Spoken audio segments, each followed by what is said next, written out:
தலை தாழ்த்தி ஜெபம் செய்வோம்.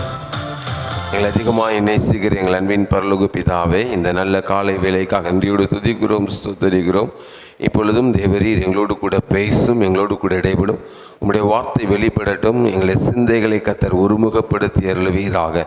எங்களை தாழ்த்தி உம்முடைய பாதத்தில் அர்ப்பணிக்கிறோம். உம்முடைய வார்த்தையை நாங்கள் கேட்கட்டும். எந்த ஒரு மனிதனுடைய வார்த்தையும் அல்ல, உம்முடைய வார்த்தை வெளிப்படட்டும்.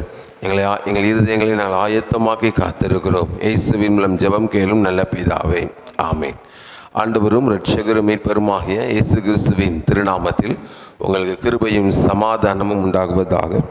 விசேஷமாக இந்த நாளிலே நாம் இது முன்பதாக தொடர்ச்சியாய் தியானித்து வருகிறோம். தேவ மனிதர்களுடைய ஜெபத்தை குறித்து நாம் தியானித்து வருகிறோம். இந்த நாளில் நாம் தியானத்துக்கு எடுத்துக்கொண்ட இதுக்கு முன்னாடி 2 பேரை பார்த்துட்டோம். ஒன்று எலியாவின் ஜெபம், இன்னொன்று எலிசாவின் ஜெபம்.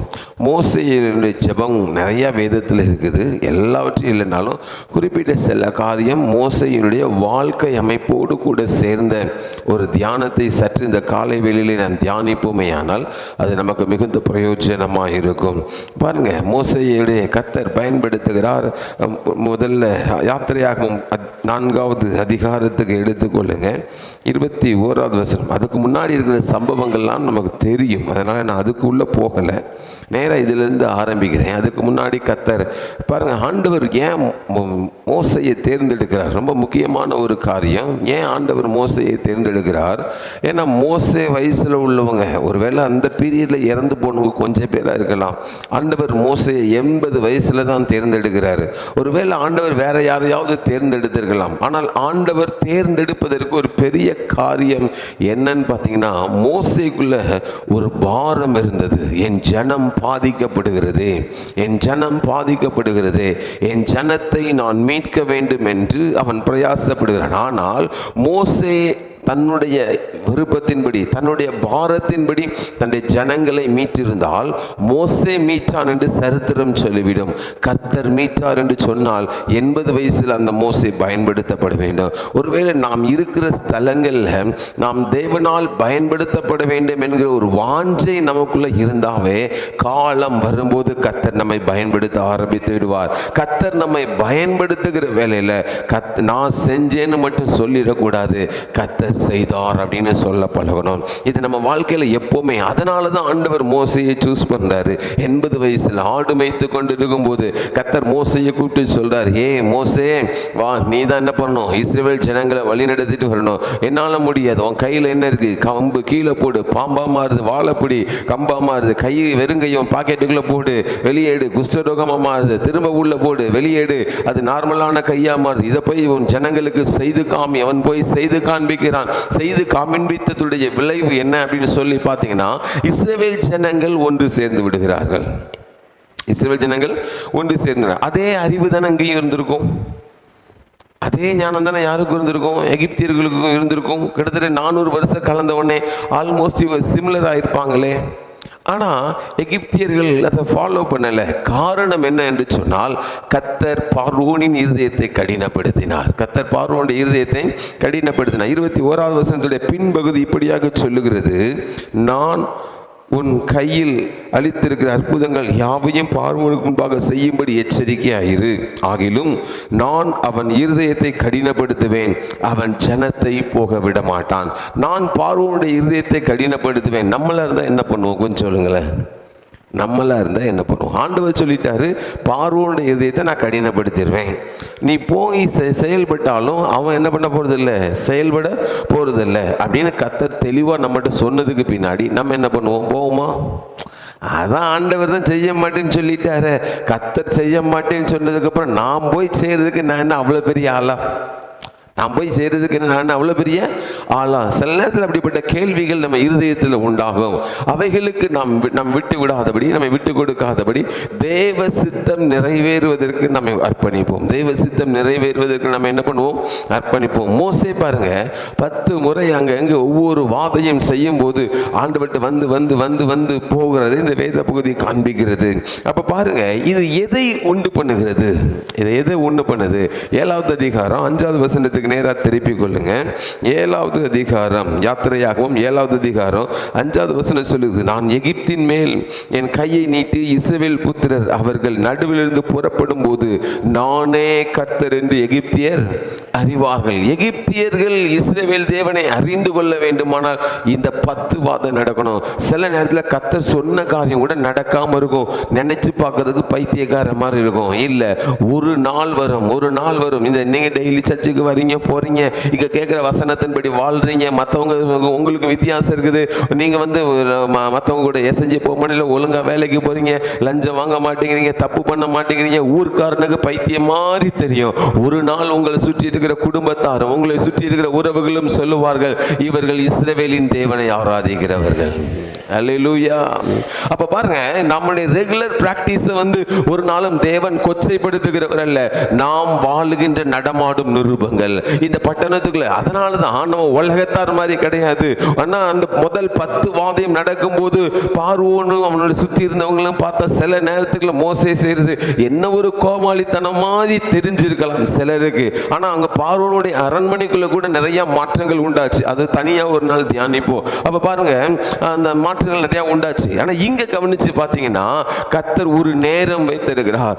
ஒரே நாள் ஒரே ராத்திரியில அவர் முழு சூழ்நிலைகளையும் புரட்டி போட்டு விடுகிற ஒரு ஆண்டவர். அல்லேலூயா. அப்போ தேவ திட்டத்துக்கு நாம் நம்மை சற்று அர்ப்பணித்து விடுவோமே ஆனால் தேவன் நம்மை கொண்டே பெரிய காரியங்களை அவரால் செய்ய முடியும். அல்லேலூயா. அப்ப பாருங்க, தேவனை அறிய வேண்டும்.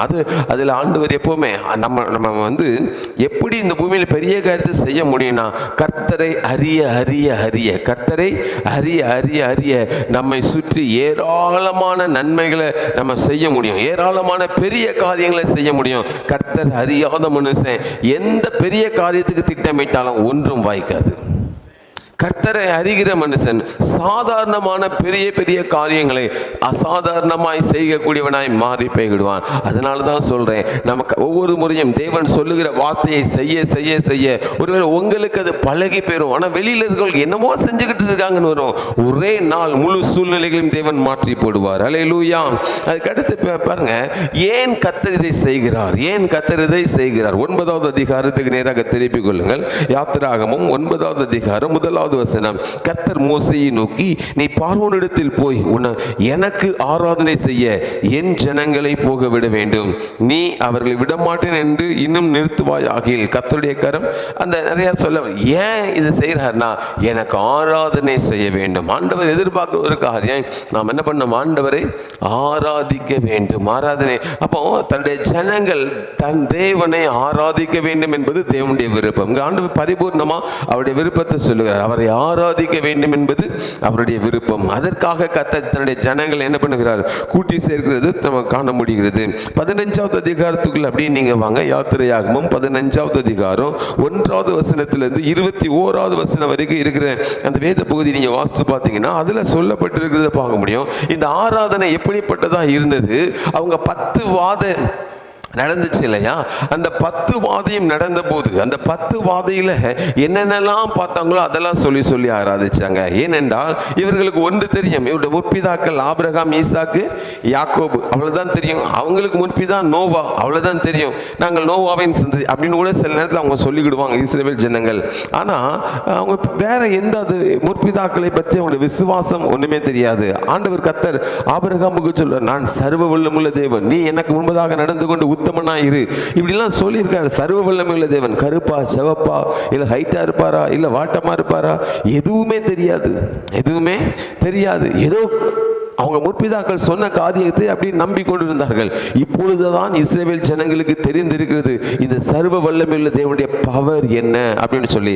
அவர் தண்ணீரை இரத்தமாய் மாற்றி விட்டார். ஒரே நேரத்தில் தேசம் முழுசும் தவளையை பிறப்பித்து விட்டார். ஒரே நேரத்தில் வண்டுகளை பிறப்பிக்க வச்சிட்டார். வானத்தின் மேல் அவருக்கு அதிகாரம் இருக்கிறது. வானத்தில் இந்த கல்மலையை பொழிய பண்ணினார். இன்னும் எல்லா சுற்று வட்டாரங்களில் பார்த்தீங்கன்னா அந்த பயிர்கள் மேல தன்னுடைய அதிகாரத்தை செலுத்துகிறார். சூரியன் மேல அவர் தன்னுடைய அதிகாரத்தை செலுத்துகிறார். பகல் வேளையிலே சூரியனை இருட்டாய் மாற்றி போடுகிறார். ஒரு 2-3 நாள் அவங்க முழுசு இருட்டில் இருக்கிறவங்களாம் மாறி போயிட்டாங்க. பார்வோன் என்று சொல்லப்படுகிற அவன் மீது தலைப்பிள்ளை சங்காரம் என்னும் அதிகாரத்தை செலுத்துகிறார். இந்த எல்லா அதிகாரத்தையும் இஸ்ரவேலர்கள் பார்க்கிறார்கள். தன்னுடைய ஜனத்தை பாதுகாக்கிறார். அதான் முக்கியமான ஒரு காரியம். எல்லாத்துக்கும் நடந்தது எனக்கும் நடந்துச்சு அப்படின்னு சொல்வதல்ல. ஆண்டவர் மற்றவர்களுக்கு நடக்கிறது, எகிப்தியர்களுக்கு அது நடக்கிறது, ஆனால் இஸ்ரவேலர்களுக்கு அவைகள் நடக்கவில்லை. அதை பார்த்து அவர்களுக்குள்ள ஒரு பிரமிப்பு. இப்பொழுது அவர்கள் கர்த்தரை ஆராதிக்கிறார்கள். அவர் குதிரையை வச்சு குதிரை வீரர்கள் பிரியப்படுகிற ஒரு ஆண்டவர் அல்ல அப்படின்னு சொல்லி நிறைய அந்த 15வது அதிகாரம் 1லிருந்து 21 வரைக்கும் ஒரு துதி ஆராதனை நடைபெறுகிறது அங்கே நீங்கள் பார்க்க முடியும். அல்லேலூயா. அப்ப நம்முடைய ஜெபத்துல துதி ஒரு பெரிய பகுதியா வச்சிருக்கிறோம் இல்லையா? காரணம் என்ன? தேவன் அதை விரும்புகிறார். தேவன் அதை விரும்புகிறார். அப்போ துதிச்சு முடிச்சதுக்கு பின்னாடி கர்த்தர் அப்படியே அவங்க அடுத்த டிராவலுக்குள்ள கொண்டு வராரு. யாத்திரையாகமம் 17வது அதிகாரத்துக்குள்ள நீங்க வந்தீங்கன்னா இது நமக்கு தெரிஞ்ச சம்பவம் அப்படிங்கிறனால மேலோட்டமா நான் உங்களுக்கு சொல்லிவிடுறேன். அங்கே ஒரு யுத்தம் நடைபெறுகிறது. அன்னைக்கு பார்த்தா அது யுத்தம். இன்னைக்கு நாம் பழைய ஏற்பாட்டு காரியங்கள் அநேகமானவைகள் நமக்கு புதிய ஏற்பாட்டு காலத்துக்கு நிழலாட்டமாய் கர்த்தர் கற்றுக் கொடுக்கிறார். எப்படி கற்றுக் கொடுக்கிறார்? மோசே தாண்டி வச்சிருக்காங்க. அங்க ரெவிதீம்ல ஒரு பெரிய யுத்தம் அமலேக்கியர்களுக்கும் இஸ்ரவேலர்களுக்கும் நடைபெறுகிறதான ஒரு யுத்தம். இந்த யுத்தத்தை நீங்க நல்லா கவனிச்சு பார்த்தீங்கன்னா, இந்த யுத்தத்துல மோசே தன்னுடைய கரங்களை உயர்த்தி நிற்கிறார். அவருடைய கரம் உயர்ந்திருக்கும் போது இஸ்ரவேலர்கள் மேற்கொள்ளுகிறார்கள். மோசேயினுடைய கரம் தாழ்ந்த போது யார் மேற்கொள்றா? அமலேக்கியர்கள் மேற்கொள்கிறாங்க. பார்த்தாங்க மோசே கொஞ்ச நேரம் ஆன உடனே வயசு 80 ஆயிடுச்சு. பார்த்தீங்களா, கொஞ்சம் சோர்ந்துட்டாரு. வயசு 80 என்ன பண்ணிட்டாரு? கொஞ்சம் சோர்ந்துட்டாரு. அந்த பார்த்தாங்க ஆரோனும் ஊரும் ஒரு கல்லை பிரட்டி கொண்டு வந்து உட்கார அந்த இடத்துல வச்சு மோசே அந்த கல்லு மேல உட்கார வச்சு கையை தூக்குங்கய்யா, நாங்க உங்களை பிடிச்சுக்கிறோம், பிடித்து கொண்டார்கள். இஸ்ரவேலர்கள் யுத்தத்தில் வெற்றி பெற்றார்கள். வேதம் சொல்லுகிறது, இதோ ராக்காலங்களில் கர்த்தருடைய ஆலயத்தில் இருக்கும் கர்த்தரின் ஊழியக்காரர்களே, உங்கள் கரங்களை பரிசுத்த ஸ்தலத்துக்கு நேராக ஏறிடுங்கள். கர்த்தரின் ஊழியக்காரங்கன்னா இந்த மாதிரி முன்னாடி நின்று மைக் பிடிக்கிறவங்க மட்டுமல்ல, யாரெல்லாம் ஜனத்துக்காக உத்தரவாதம் பண்ணுகிறார்களோ அவர்கள் எல்லாரும் கர்த்தரின் ஊழியக்காரர்கள். புதிய ஏற்பாடு சொல்லுகிறது, நாம் அவருடைய இரத்தத்தினாலே ஆசாரியர்களும் ராஜாக்களுமாய் மாறினோம். அப்படின்னா ஆசாரியரும் ராஜாவுமாய் மாறினால் ஊழியக்காரனமாகவும் நம்ம மாறதான் செஞ்சிருக்கிறோம். அல்லேலூயா. அப்ப பாருங்க, நம்ம எல்லாருக்கும் இந்த பொறுப்பு கொடுக்கப்பட்டிருக்குது. நல்ல கரங்களை உயர்த்தி நீங்கள் ஜெபிக்க ஜெபிக்க ஜெபிக்க அநேக அசுத்த கிரியைகள் விலகுறது என்ன பண்ண முடியும்? நீங்க பார்க்க முடியும். இது பழைய ஏற்பாட்டில் தானே இருக்குது, புதிய ஏற்பாட்டிலையும் சொல்லப்பட்டிருக்குது. புருஷர்கள் தங்களுடைய கரங்களை உயர்த்தி மூப்பர்கள் ஜெபிக்கும் போது அப்பொழுது சுகமடைவார்கள் அப்படிங்கிற வார்த்தை புதிய ஏற்பாட்டிலையும் சொல்லப்பட்டிருக்கிறது. அப்போ ரொம்ப வருஷத்துக்கு முன்னாடி சாராள் நவரோஜியம்மா இந்த வசனங்கள்லாம் வாசித்து பார்த்துட்டு அவங்க வானத்துக்கு அவங்க வந்து கையை வைத்து ஜெபிக்கணும்னு ஆசைப்பட்டாங்களா. இந்த செய்தி அப்படியே வெளியில கசிஞ்சு வருது. அவங்க வந்து ஒரு 7 மணி நேரம் கையை வைத்து ஜெபிச்சாங்களாம் அப்படின்னு ஒரு செய்தி. இது என்னது புதுசா கிறிஸ்தவத்துக்குள்ள வருதே அப்படின்ற ஒரு செய்தி சான் ஜெபத்து அன்னைக்கு காதுக்கு வந்தோடனே அண்ணன் அதை கொஞ்சம் விசாரிச்சு பார்க்குறாங்க. யார்கிட்ட போய் விசாரிக்கன்னு தெரியல. அவனை ஆண்டவர்கிட்டே போய் விசாரிச்சுட்டு சொன்னபோது ஆண்டவர் சொன்னாராம், நான் இந்த ஜனங்களுக்காக வானத்துக்கு பூமிக்கு நடுவில் என்னுடைய கரங்களை விரித்து நின்றேன். சிலுவையில் அவருடைய கரங்கள் விரிக்கப்பட்டிருந்தது ஆண்டவர் அவங்களுக்கு சொன்னாங்களாம். அதுக்கு பின்னாடி அவங்க கையை வைத்து ஜெபிக்கிற அந்த பழக்கத்தை இன்னும் கொஞ்சம் அதிகரித்து கொண்டார்கள். இன்றைக்கும் நம்ம தேவ பிள்ளைகள் நம்முடைய கரங்கள் உயர்த்தப்படும் போது தேசத்தில் தேவ நாமம் உயர்த்தப்படும். சத்துருவின் கோட்டைகள் தகர்க்கப்படுகிறதை பார்க்க முடியும். இன்னைக்கு நம்முடைய கரங்கள் உயர்த்தப்படுவதற்கு அன்றைக்கு மோசே நமக்கு ஒரு ஆவிக்குரிய யுத்தத்தை நடப்பித்து காண்பித்தார். அல்லேலூயா. அப்ப பாருங்க, மோசே 1 by 1 மோசேக்கு ஒரே நாள்ல நடக்கல. ஆனா ஒவ்வொரு சூழ்நிலைகளை கர்த்தர் அழகழகாய் நடத்தி கொண்டு வருகிறத பார்க்க முடியும். ஆகவே இன்னைக்கு இந்த இடத்துல வந்திருக்கிற நான் சற்று கொஞ்சம் இந்த தவ காலத்தை கொஞ்சம் தியானிச்சு பார்ப்போம். ஆண்டவரே, நான் எந்த நிலையில இருந்தாலும் சரி, இருக்கிற நிலையிலிருந்து நான் அடுத்த நிலைக்குள் என்ன பண்ணிடணும்? டிரான்ஸ்ஃபார்ம் ஆயிடணும். என் ஆவிக்குரிய வாழ்க்கையில இன்னைக்கு இருக்கிற மாதிரி நான் இருக்கணும் அல்ல, என் ஆவிக்குரிய வாழ்க்கையில இன்னைக்கு இருக்கிற நிலைமையை காட்டிலும் நான் அடுத்த நிலைக்கு கடந்து செல்வதற்கு என் தேவன் எனக்கு கிருபை செய்தருள்வீராக. என் தேவனுடைய பரத்தின் வல்லமை என்னை தொடர்ந்து என்னில் தாங்கட்டும் ஆண்டவரே அப்படின்னு சொல்லி கேட்போமே. ஆனால் கர்த்தர் நமக்கு கிருபை உள்ளவராய் இருக்கிறார். அல்லேலூயா.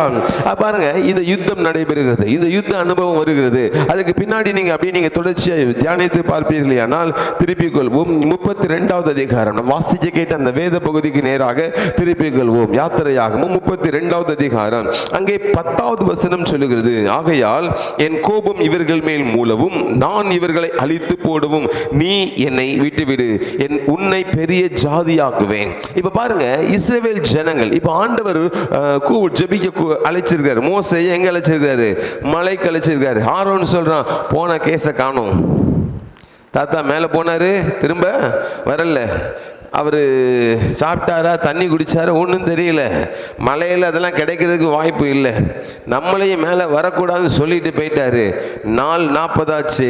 அவர் இதுக்கு மேலே இருப்பாருங்கிறதுக்கு எனக்கு நம்பிக்கை இல்லைன்னு சொல்லியிருப்பாருன்னு நினைக்கிறேன். நம்பிக்கை இல்லைன்னு சொல்லியிருப்பாருன்னு நினைக்கிறேன். உடனே நமக்கு முன் செல்லும் தெய்வங்களை நம்ம உண்டு பண்ணுவோம்.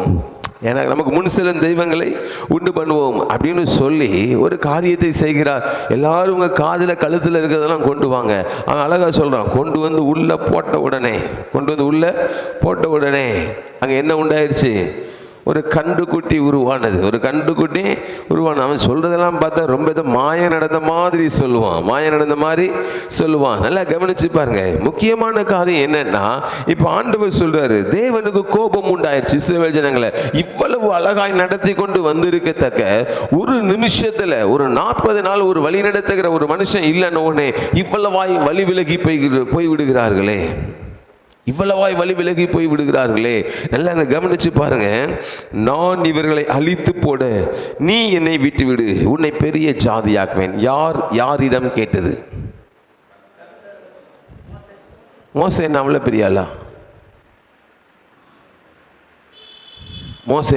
பெரிய ஆளா? கர்த்தர் நினைச்சு அழிச்சிட்டு போக வேண்டியதானே. மோசேட்ட வந்து எதுக்கு கேட்கணும்?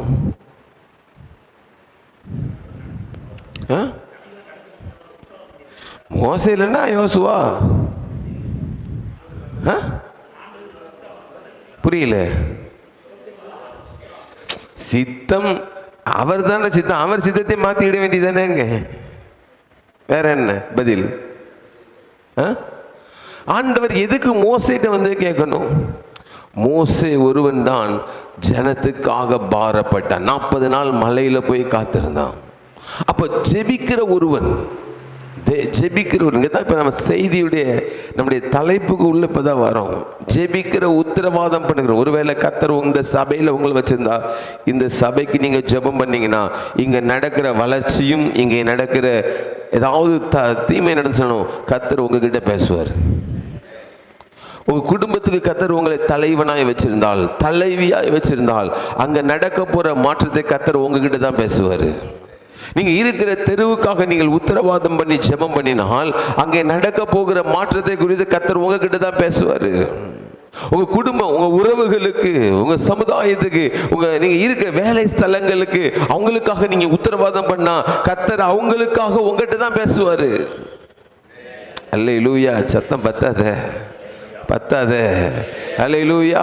பாருங்க, அப்ப உத்தரவாதம் பண்ணுகிற ஒரு மனுஷன், அவனை மிஞ்சி கர்த்தர் செயல்படல. பாருங்க, அந்த மனுஷனுக்கு இந்த பூமியில நடக்க போகிற காரியங்களை என் தீர்க்கதரிசிகளுக்கு நான் சொல்லாமல் எதையும் செய்ய போவதில்லைன்னு சொல்கிற வசனம் கூட, எந்த மனுஷன் ஜனத்துக்காக உத்தரவாதம் பண்ணுகிறானோ அவனுக்கு அந்த தேசத்தின் மேல் வருகிற ஒரு அழிவை கர்த்தர் வெளிப்படுத்தாமல் இருப்பது இல்லையே.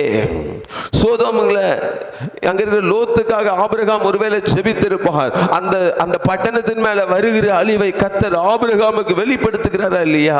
வெளிப்படுத்தி ஆபிரகாம லோத் அந்த பட்டணத்திலிருந்து வெளியில கொண்டு வராரா இல்லையா? அப்ப பாருங்க, சில நேரத்தில் நம்மளை மிஞ்சி சில காரியங்கள் நடக்குதுன்னா ஏதோ நம்முடைய குறைவு தானே அல்லாமல் கர்த்தருடைய குறைவு கிடையாது. அதை நமக்கு புரியணும். அநேக நேரங்களில் இந்த ஆண்டவருக்கு கண்ணு இருக்கா, எனக்கு போய் இப்படி செஞ்சிட்டாரு, நான் கோயிலுக்கு வந்தேன், கூட்டினேன், வேற வேலைலாம் செஞ்சேன், இதெல்லாம் ரெண்டாவதுங்க. நீங்க என்ன உத்தரவாதம் பண்ணீங்க? நீங்க என்ன எவ்வளவு நேரம் தேவ சமூகத்தில் காத்திருந்தீங்க? நீங்கள் உங்கள் சபைக்காக செய்த உத்தரவாதம் என்ன? இந்த உத்தரவாதம் யார் பண்ணுகிறார்களோ அவர்களிடம் கர்த்தர் பேசித்தான் ஆக வேண்டும். ஆமென். மோசேட்ட சொல்றார், மோசே நீ என்ன விடு, ஏன் கர்த்தரால போய் அழிக்க முடியாதா? மோசே என்ன அவ்வளவு பெரிய ஆளா? கர்த்தர் வந்து மோசேட்ட கேட்கிற மாதிரி இருக்குது. அப்போ நம்முடைய உத்தரவாதம் அவ்வளவு பெரியது, நம்முடைய ஜெபம் அவ்வளவு பெரியது. அதனாலதான் சொல்றோம், இந்த காலத்துல உங்களுடைய உத்தரவாதத்தை பெருக்கிக் கொள்ளுங்கள். உங்களுக்கும் தேவனுக்கும் இருக்கிற உறவு இப்படி வந்துடும். இப்படி இருக்கிற உறவெல்லாம் இப்படி வந்துடும்.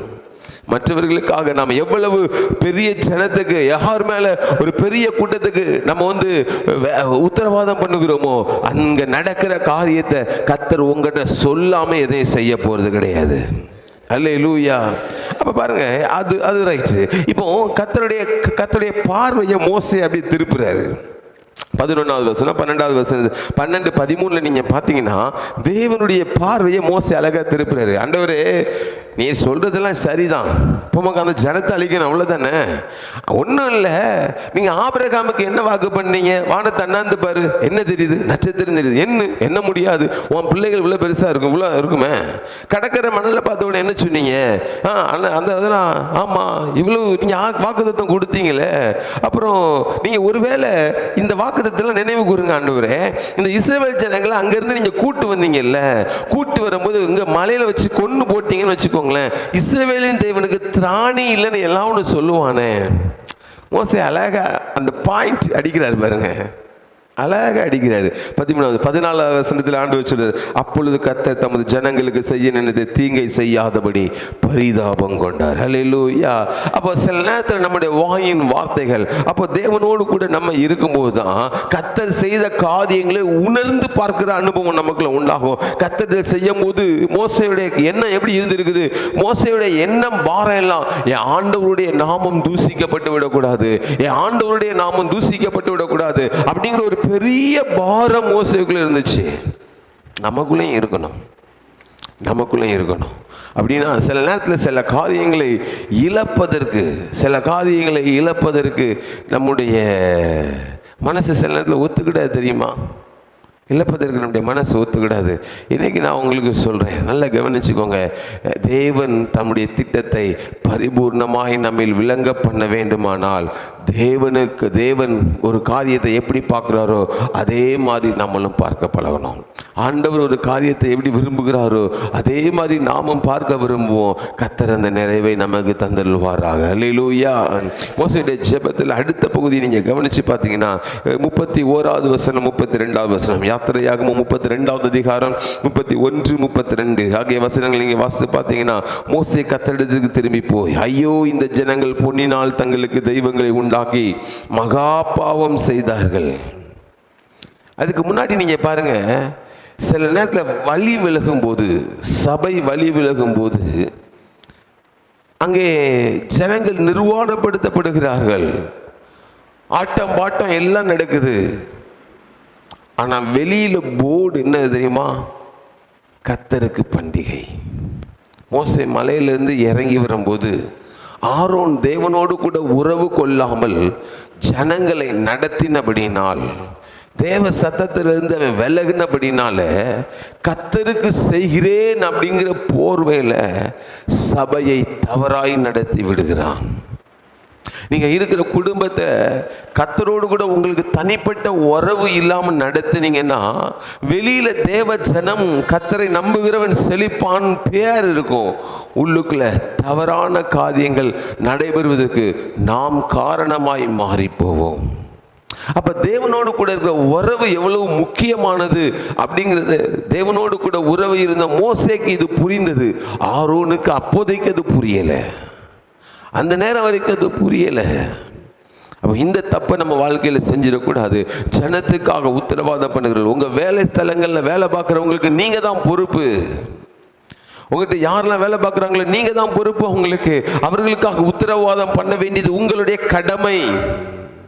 நாம் நம்முடைய கடமையில் சரியாக இருப்பதற்கு அழைக்கப்பட்டிருக்கிறோம். அதுக்கு ஃபைனலாக பாருங்கள், மோசே சில காரியங்களை செய்கிறார். அவங்க பொன்னினால் செய்து கொண்டார்கள். உடனே, ஆகிலும் தேவரீர் அவர்கள் பாவத்தை மன்னித்தருள்வீரானால் மன்னித்தருளும், இல்லாவிட்டார் நீர் எழுதின உம்முடைய புஸ்தகத்திலிருந்து என் பெயரை கிறுக்கி போடும். இது என்ன புஸ்தகம்? ஜீவ புஸ்தகம். இந்த புஸ்தகத்தில் என் பேரை கிறுக்கி போடும். பழைய ஏற்பாட்டு காலத்திலேயே பூமியில இருக்கிற ஒரு மனுஷனுக்கு ஒரு காரியம் தெரிவிக்கப்படுகிறது. என்ன தெரிவிக்கப்படுகிறது? ஜீவ புஸ்தகம் ஒன்று இருக்குது. இதுல பேர் இருந்தா தான் எங்க போக முடியும்? பரலோகத்துக்கு போக முடியும். ஆனா இதுல மோசே அழகா மோசேக்கு ரொம்ப தெளிவா தெரியும், இவன் பேர் எங்க இருக்கு? ஜீவ புஸ்தகத்துல இருக்குது. ஆண்டவர் துன்மார்க்கனோடு கூட சேர்த்து நீதிமானை வாரிக்கொள்ளுகிறவர் அல்ல. இப்ப பாருங்க, மோசே இந்த ஜனங்களுக்காக உத்தரவாதம் பண்ணுவதனால் மோசே மீட்கணும்னா இந்த ஜனங்களை விட்டுதான் ஆகணும், ஜனங்களையும் விட்டுதான் ஆகணும். ஆண்டவரை நம்ம வாழ்க்கையில நம்ம வழிகள்ல சரியா இருந்துட்டோம்னா ஒருவரும் உங்களை நெருங்க முடியாது, ஒருவரும் உங்களை என்ன பண்ண முடியாது, தொட முடியாது. கத்துறதுக்கு ஏற்ற சூழ்நிலை எல்லா இடத்துலையும் தருவார். இங்க மோசே ஒரு உத்தரவாதம் பண்ண, சரி இப்போ உங்க பேர் ஜீவ புஸ்தகத்தில் இருக்கா? ஆமேன்லாம் எனக்கு தேவையில்லை. இருக்கா இல்லையா அதை பார்த்துட்டோமா பார்க்கலையா? இருக்குங்கிற ஒரு விசுவாசத்தில் சொல்கிறோம், அது வேற. இருக்குங்கிற விசுவாசத்தில் சொல்கிறோம், அது வேற. அதை பார்த்துட்டோமா? புதிய ஏற்பாட்டு காலத்தில் இந்த அனுபவம் உண்டா? வாசிங்க பிலிப்பியர் 4வது அதிகாரம் 3வது வசனம். அன்றியும் உத்தம கூட்டாளியே, அவனுக்கு உதவியாக இருக்கும்படி உன்னையும் வேண்டிக் கொள்கிறேன். அவர்கள் பிளமெந்தோடும் மற்ற என் உடன் வேலையாட்களோடும் கூட சுவிசேஷ விஷயத்தில் என்னோடு கூட மிகவும் பிரயாசப்பட்டார்கள். அவர்களுடைய நாமங்கள் ஜீவ புஸ்தகத்தில் இருக்கிறது. பவுல் பிலிப்பியருக்கு எழுதும்போது சொல்றார், அவங்க என் கூட சேர்ந்து ஊழியம் செஞ்சாங்க, அவங்க நாமங்கள் ஜீவ புஸ்தகத்தில் இருக்குது. அப்போ நான் புதிய ஏற்பாடு என்ன கற்றுக் கொடுக்குறது? உங்கள் பேர் ஜீவ புஸ்தகத்தில் இருக்கிறதையும் நீங்கள் பார்க்கலாம், உங்கள் கூட ஊழியம் செய்கிறவங்க பேர் ஜீவ புஸ்தகத்தில் இருக்கிறதையும் பார்க்கலாம். பழைய ஏற்பாட்டில் இருந்த அதே காரியம் புதிய ஏற்பாட்டு காலத்திலையும் இருக்கிறது. அந்த அனுபவம் இன்னைக்கு இருக்குது. அப்போது இந்த அனுபவம் ஒரே நாளில் வந்துடுது. மோசேக்கு எங்கே ஆரம்பிச்சிது? ஆடு மேய்க்கும் போது ஆரம்பித்த தேவனோடு கொண்ட உறவு அப்படியே கொஞ்சம் கொஞ்சமாக வளர்ந்து துதிக்க வச்சு வானமண்டலத்தில் இருக்கிற சில யுத்தங்களை செய்ய வச்சு கர்த்தரை ஜனங்களுக்கு நிரூபிக்க வச்சு ஜனங்களுக்காக உத்தரவாதம் பண்ணி, சுவிசேஷம் என்பது ஜனங்களுக்காக இயேசுவை அறிவித்து ஜனங்களுக்கு நேராக திருப்புவது. ஆரோன் செய்தது ஜனங்களுக்காக தேவ சமூகத்தில் நின்று ஜனங்களை பாதுகாத்தது. இதையெல்லாம் செஞ்சு முடிச்சு அப்படியே வரும்போது தான் இப்படிப்பட்ட காரியங்கள் உண்டாகிறது. அப்போ புதிய ஏற்பாட்டு காலத்தில் வாழ்கிற, பைபிளில் புதிய ஏற்பாட்டு காலத்தில் என்னெல்லாம் சொல்லியிருக்கோ அந்த அனுபவங்கள் எல்லாம் வெளிப்படுத்தலுக்கு முன்னாடி இருக்க அநேக காரியங்கள் எல்லாம் நமக்கும் பாத்தியப்பட்டவைகள். ஆமேன், ஹல்லேலூயா. அப்போ ஒரு காரியம், மோசேயினுடைய உத்தரவாதம், மோசேக்குள்ள பூமியில் வாழ்கிற காலத்துக்குள்ளேயே மோசேக்கு ஒரு தெளிவு இருந்துச்சு. மோசேயுடைய பெயர் ஜீவ புஸ்தகத்தில் இருக்குது. இந்த பூமியில் இருக்கிற காலத்தில் கண்ணை மூடுறதுக்கு முன்னாடி நமக்குள்ள ஒரு தெளிவு வேணும், என் பேர் ஜீவ புஸ்தகத்தில் இருக்குது இல்லைங்கிறது. ஹல்லேலூயா. அன்னைநாடு நடக்கிற காரியங்களை கர்த்தர் வெளிப்படுத்த தான் செய்வார். உட்கார்ந்து காத்து இருக்கிறது கிடையாது, அவ்வளோதான். இன்றைக்கும் இந்த ஆண்டவர் பேசுகிறவராக இருக்கிறார், இன்றைக்கும் இந்த ஆண்டவர் செயலாற்றுகிறவராக இருக்கிறார். ஏதோ ஒரு விஷயத்தில் நம்ம தூரம் போயிருந்தோம், ஏதோ ஒரு விஷயத்தில் அவரை விட்டு பின்வாங்கி போயிருந்தோம்னா இன்னைக்கு இந்த காலத்தில் நாம் தேவனோடு கூட இணைந்து தேவ திட்டத்தை நிறைவேற்றுவதற்கு நம்மை பழக்குவித்துக் கொள்வோம். பூமியில் இருக்கிற காலத்தில் அவ்வளோ கான்ஃபிடென்ட்டாக சொல்றாரு, ஆண்டவரே ஒன்று இந்த ஜனத்தை நீர் காப்பாற்றும், இல்லைனால் என் பேரை ஜீவ புஸ்தகத்திலிருந்து கிறுக்கி போடும். அப்போ மோசே கொடுக்கிற விலைக்கிரயம் என்ன? விலைக்கிரயம் கொடுக்காமல் எதையும் தேவனிடத்திலிருந்து பெற்றுக்கொள்ள முடியாது. ஆண்டவரே என்னையும் விலைக்கிரயம் கொடுக்கிறவனாய் நீ மாற்றி அருள்வீராக, விலைக்கிரயம் கொடுக்கிறவனாய் மாற்றி அருள்வீராக. இந்த அனுபவம் நம்ம வாழ்க்கையில் எப்படி உண்டாகும்? ஏன் இப்படிப்பட்ட அனுபவங்கள் உண்டாகுது? யாத்திரையாகும் 34வது அதிகாரம் 1-2 வசனங்களை நீங்கள் வாசித்து பார்த்தீங்கன்னா அதில் கர்த்தர் சொல்றாரு, மோசே அதிகாலமே எழும்பி என் சமூகத்துக்கு வா, நான் சீனாய் மலைக்கு நீ வா, நான் உன் கூட பேசணும். சீனாய் மலைக்கு போயிட்டு வந்த சில தேவ மனிதர்கள் சொல்றதை நான் கேட்டேன். சீனாய் மலைக்கு போகணும்னா காலையில் ஆண்டவர் அதிகாலமே என் சமூகத்தில் வந்து நெல்லு, அதிகாலையில் ஒரு 5 மணிக்கு வந்து நிற்கணும்னா கூட 2 மணிக்காவது கீழே மலை அடிவாரத்திலிருந்து பிரயாணத்தை ஆரம்பித்தாதான் 5 மணிக்கு அந்த இடத்துல போக முடியும். இன்னைக்கு போயிட்டு வர்றதுக்கு மலையில பாதைகள் செதுக்கப்பட்டு இருக்கிறது. அன்னைக்கு மோசே போயிட்டு வரும்போது இந்த மாதிரி பாதைலாம் கண்டிப்பா செதுக்கப்பட்டிருக்க வாய்ப்பு இல்லை. இன்னைக்கு போறவங்க கூட அது கிட்டத்தட்ட அதிகாலையில் 2 மணிக்கு புறப்படுறவங்க தான் 5 மணிக்கு மேல போய் சேர்றாங்க. 5 மணிக்கு அங்க ஒரு சின்ன சேப்பல் மாதிரி இருக்குது. ஜெபம் எல்லாம் முடிச்சு 6:30க்கு 7 மணிக்குள்ள கிளம்புனாதான் கீழே 11 மணிக்குள்ள வர முடியும். அதுக்கு மேல அங்க இருக்க முடியாது. வெயில் சுட்டெரித்து விடும். அதிகமான வெக்க இருக்கும். ரொம்ப நேரம் அங்க இருக்க முடியாது. ஒருவேளை நம்ம மேல போகும்போதே கீழே வர்ற வரைக்கும் உண்டான தண்ணி எல்லாம் நம்ம தான் கொண்டு போகணும். அவங்களுக்கு தேவையான தண்ணி அவங்க தான் கொண்டு போகணும். மோசே எப்படி போனாரோ தெரியல.